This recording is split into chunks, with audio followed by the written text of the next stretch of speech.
When you make a game with the scope of AAA, there's a danger you're going to hit some of the problems associated with larger scale production. Stellar Wanderer is a prime example of that. It's an impressive creation, especially on mobile, but it's also littered with some particularly frustrating bugs. And that's not really good enough, especially given the strange deadness of the whole experience. You'll spend a lot of time here floating through the cosmos, and while that might be an accurate depiction of deep space travel, it's just a bit dull. There are times when the game clicks, when you feel like a pilot traversing an interesting and engaging corner of the universe. But then you'll have to push the fast forward button to travel 10,000 kilometers and you'll shut your brain off. You're a young pilot out to make a living in the big black.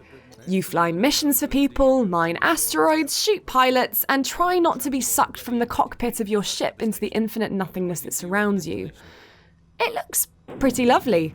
The galaxies you're flying around are full of lush colours, the ships all have interesting designs, and there are space stations, planets, and other giant objects for you to stare at while you're buzzing around. You can choose between 2 different control schemes, tilt or floating stick.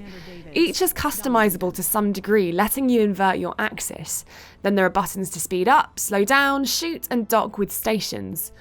Travelling between missions is painfully dull, a fact compounded by an accelerator that only lets you fly at a top speed for a set amount of time.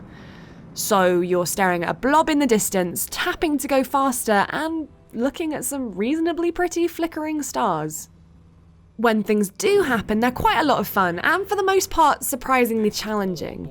Mining is just a case of shooting some big rocks, but the combat is harsh and unforgiving. You'll die quite a lot before you get to grips with things. It's particularly frustrating when you die towards the end of a mission because you'll get kicked back to the start of the section you last jumped to. That usually means flying from A to B to C again before you get a chance to try and shoot things. There are RPG elements here as well. You can pick the sort of pilot you'd like to be, buy new ships and ship bits, and increase various stats in order to become the most feared space-flying shooty man in the known universe. There are some really annoying bugs here though as well. One that occurred multiple times during my playthrough involved me losing control of my ship and getting stuck in a spin that only quitting the game could stop. There are spelling and grammar problems too, and while the game isn't quite broken, it does feel like it could have done with a final lick of paint before making its way into the world. If you like your massive spacefaring epics, and there's plenty here to sink your teeth into, just be aware that a lot of what you'll be biting off is going to lack any sort of taste or nutrition.